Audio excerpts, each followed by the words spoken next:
Shalom, selamat pagi Bapak Ibu, saudara-saudara sekalian. Selamat pagi untuk kita semua. Sekiranya di pagi hari yang indah kita tetap dalam keadaan sehat. Karena itu Bapak Ibu, selamat berjumpa dalam Renungan Harian Toraya Gereja Toraja Jemaat Baji Marumpa dalam edisi Sabtu 25 April 2026. Sebelum kita masuk dalam renungan kita, mari kita minta pertolongan kepada Tuhan, kita berdoa. Kembali kami mengucap syukur kepadamu ya Allah Bapa di sorga, atas pemeliharaan Tuhan yang tak henti-hentinya kami nikmati di dalam kehidupan kami. Bahkan ya Bapa, kami boleh menikmati dan merasakan pemeliharaan-Mu sepanjang malam kemarin, sehingga kami boleh berkesempatan untuk menikmati nafas kehidupan di hari yang indah ini.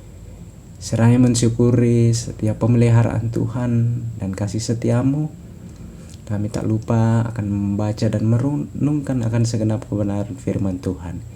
Kiranya firman-Mu yang kami akan baca dan renungkan bersama-sama dapat menjadi suluh dan pedoman bagi kehidupan kami, sehingga kami terus dapat menjadi pelak-pelak firman Tuhan di tengah-tengah kehidupan kami semua. Inilah doa kami ya Tuhan, kami siap mendengarkan firman-Mu. Haleluya, amin. Ya, pembacaan kita pada pagi hari ini terambil dalam kitab Injil Lukas 15 ayat 1 sampai ayatnya yang ke-7. Saya akan bacakan perumpamaan tentang domba yang hilang. Para pemungut cukai dan orang-orang berdosa semuanya datang kepada Yesus untuk mendengarkan Dia. Bersungut-sungutlah orang-orang Farisi dan ahli-ahli Taurat, katanya, orang ini menerima orang-orang berdosa dan makan bersama mereka. Lalu ia menyampaikan perumpamaan ini kepada mereka.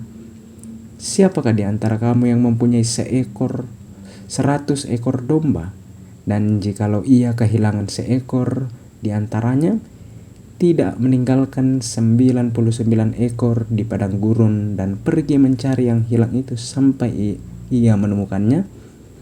Setelah menemukannya, ia meletakkannya di atas bahunya dengan gembira.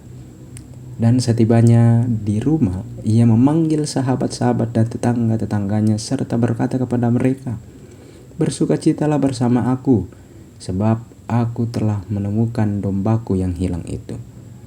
Aku berkata kepadamu, demikian juga akan ada sukacita di sorga karena satu orang berdosa yang bertobat, lebih daripada sukacita karena 99 orang yang benar tidak memerlukan pertobatan. Amin. Ya, itulah pembacaan kita yang akan kita renungkan bersama, sehingga melalui pembacaan kita pada Injil Lukas 15 memberikan kita tuntunan tema, yaitu kembali bertobat. Kembali bertobat. Ya, Bapak Ibu saudara-saudara sekalian, tentu kita memahami, tentu kita mengetahui bahwa kehilangan adalah suatu keadaan yang begitu menyakitkan bagi kehidupan manusia. Meskipun yang hilang itu adalah sesuatu yang kita anggap remeh, namun ketika kehilangan, kita masih saja melakukan pencarian agar dapat menemukan sesuatu yang hilang itu. Ya, karena itu usaha pencarian itu adalah tindakan yang wajar, karena kita menginginkan sesuatu yang hilang itu kembali kepada kita. Nah, karena itu Bapak Ibu saudara-saudara sekalian, melalui pembacaan kita memperlihatkan tentang perumpamaan domba yang hilang dalam pembacaan kita hari ini. Ialah sebuah tindakan cinta kasih Allah kepada manusia. Namun, yang menjadi fokus kita kali ini adalah perkataan Yesus tentang 99 orang yang tidak perlu pertobatan.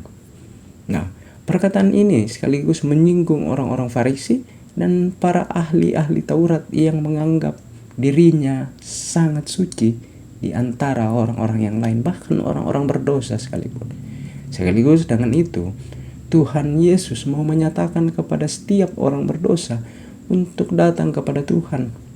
Sebab Apalagi satu orang berdosa datang kepada Tuhan untuk bertobat, ada sukacita besar di sorga. Itu sukacita besar di sorga ini adalah tanda kerinduan Tuhan akan pertobatan manusia kepada Tuhan. Dan oleh karena itu, kerinduan itulah maka Allah mengutus putranya mencari yang hilang itu atau yang tersesat itu.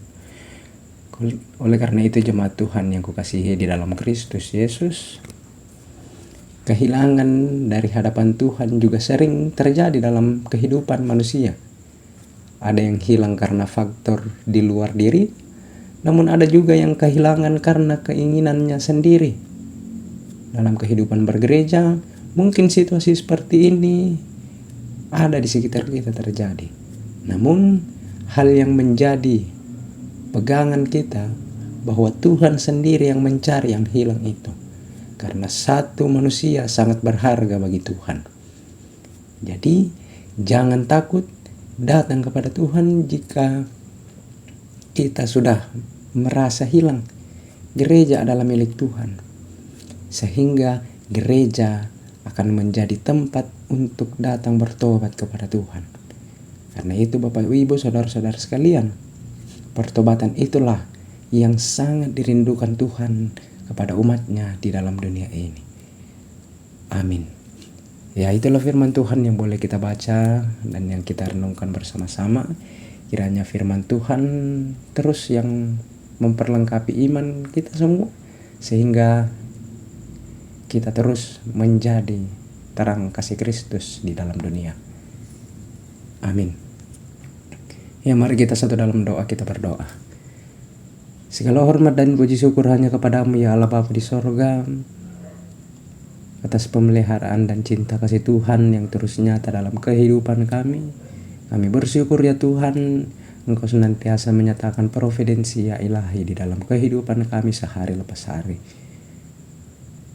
Begitu pula ya Tuhan buat firman-Mu yang telah kami baca dan renungkan bersama-sama pada pagi hari ini. Kiranya tetap menjadi suluh dan pedoman bagi kehidupan kami, sehingga kami terus tetap mengandalkan Tuhan, sehingga kami terus menjadi mercusuar terang kasih Kristus dimanapun kami berada ya Bapa. Karena itu ya Tuhan, kiranya juga Engkau senantiasa memberkati kami di dalam segala tugas dan tanggung jawab kami dalam sehari ini ya Bapa. Dan semuanya itu kami hanya pertaruhkan di dalam tangan pengasihan-Mu. Inilah doa kami ya Tuhan, ampunkanlah setiap salah dan dosa kami di dalam dan melalui anak-Mu Kristus Yesus, Sang Kepala Persekutuan kami. Amin. Ya, selamat pagi untuk kita semua. Salam sehat, selamat beraktivitas. Tuhan Yesus memberkati.